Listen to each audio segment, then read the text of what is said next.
Alright, so before we get this video rolling, I want to give a shout out to YouTube fan Mark, who sent me a couple of pairs of really nice boots after seeing how shabby my footwear was in these videos. This is one of them. What do you guys think? Pretty cool. Steel-toed and fits me well. I'm going to use it for my paramedic ride-alongs, which I'm really looking forward to because these are the boots that I've been using. You have to have black leather. And I mean, not for nothing, they're fine boots, right? But look, I don't know if you guys can see what's emblazoned all over them. My mom bought me these boots. She sent them down, she was all excited. Even these say Harley Davidson on them. And I mean, they're Dickies boots, they're fine boots, but Harley just, look at this, even the zipper. You know, Harley just got a hold of them and just put their logo on everything. And I mean, not for nothing, Harleys are fine bikes if that's what you're into, but I'm into Suzukis, and I always felt a little bit guilty riding my Suzuki with Harley boots. So now I don't have to do that anymore. Thanks, Mark. Thanks for all the great boots. Really appreciate it. It'll definitely keep my feet safe. Speaking of safety, today we are going to be talking about motorcycle safety and how to keep your bike safe when you are not with it.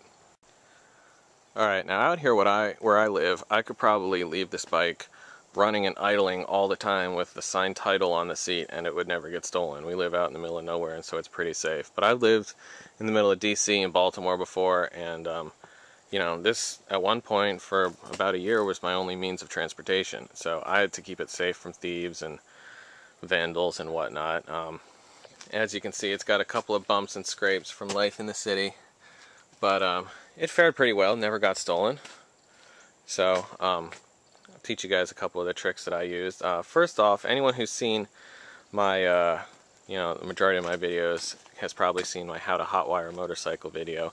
And you know, it's super easy to hotwire a motorcycle. All the ignition controls are right in there, and the wires that come out of them are right back there. And so you can just bridge the connector and start the bike. So there are a couple of things that you need to think about when safeguarding your bike from thieves. Basically, it's a good idea to make the bike harder to start or harder to transport.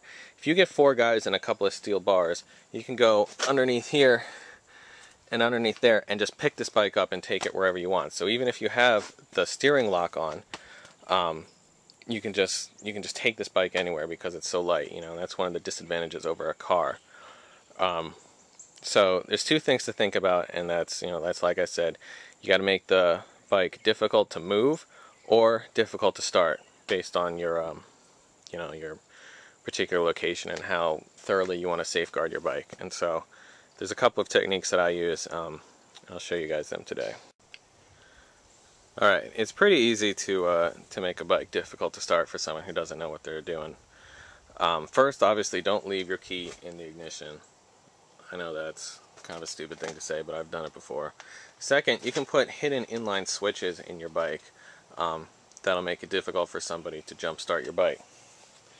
For example, this is where I usually recommend, coming out of the starter solenoid right here, you got your 2 small wires. If you put an inline switch right here, and then send that to a toggle switch that goes somewhere hidden on the bike, then the bike will be difficult to start from the key or from hot wiring it if you don't know the location of the switch. Now the reason I say to put a toggle switch inline on this wire is because this only controls the starter motor. So if you were to put it, for example, in one of the leads for the coils or one of your main power leads and your homemade toggle switch device rattles loose, your bike can shut off in the middle of the highway or whatever. So this is only going to control your ability to innervate the starter motor, and I think that keeps you safe and it keeps the bike relatively difficult to start. So I mean, you'll still have your key switch, you know, but then you got to go in here or wherever, or you know, you got to come under the tank and flip your safety switch, then you can start your bike. So that's just a really simple thing you can do from parts from a Home Depot or whatever, and it will provide added security for your bike. Now there's a few things that you can do to keep your bike difficult to move. The thing that I use probably the most, and which has been proven decent for me all throughout DC and Baltimore, is one of these wheel locks. This thing's really handy. It goes up in your rotor here, and it clips over like this. And then you got your elastic bungee here that flips up to your handlebars, and it keeps it so that your wheel can't rotate. Alright, so this is the whole assembly all put together. The bungee is just to remind you that the lock is there so that you don't roll away with it accidentally on. But it's also a good way of securing your helmet, because really, nobody's going to steal a helmet if they have to cut the strap. I mean, that basically negates any worth of the helmet.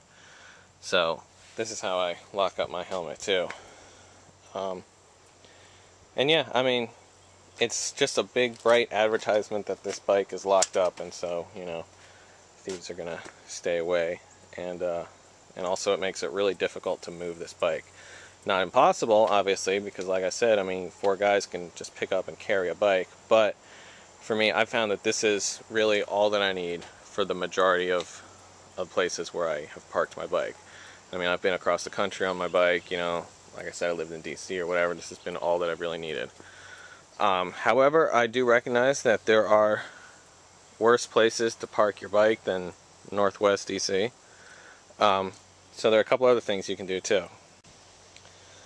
A stout chain and a padlock, good quality master lock, go a long way too. And I will often chain my bike up when I go on vacation. If you've seen other movies in my channel, you'll also recognize how easy it is to remove the rear wheel of a motorcycle, but it's easy to remove the rear wheel, or rear or front wheel, of pretty much any motorcycle. So you don't want to just send the chain directly through your rear wheel down here. What I often do is I will send it through the frame.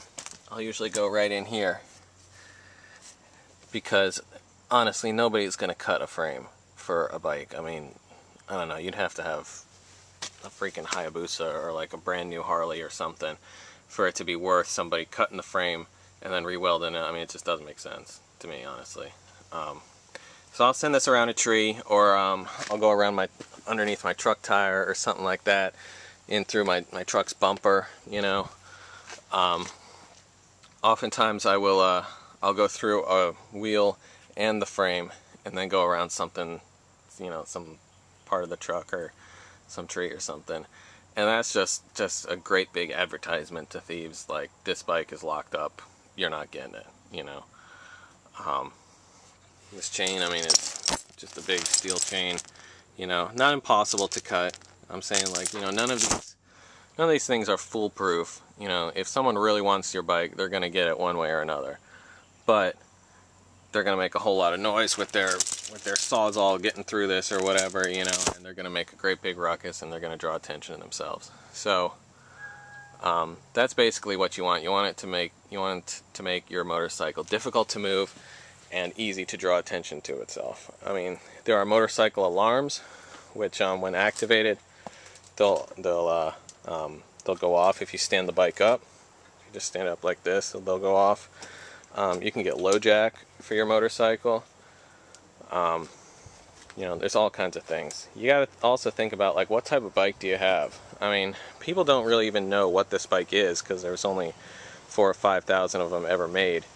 But also, it's in the 80s. It's all scratched up. You know, the rear seat is all sun weathered and such. You know, I mean, this bike is gold to me, but it might not necessarily be so to a thief.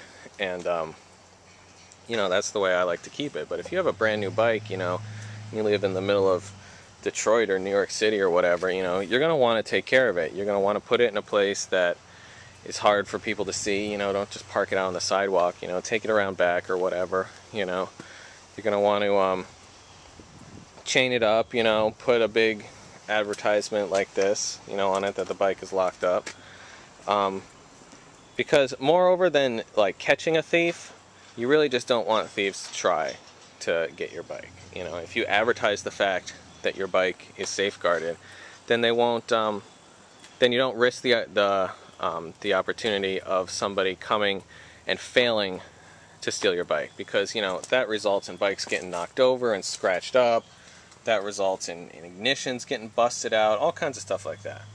So, you know, just do what you can based on, you know, what you can afford. And if you can't afford LoJack, you know, then oftentimes a chain will work just as good.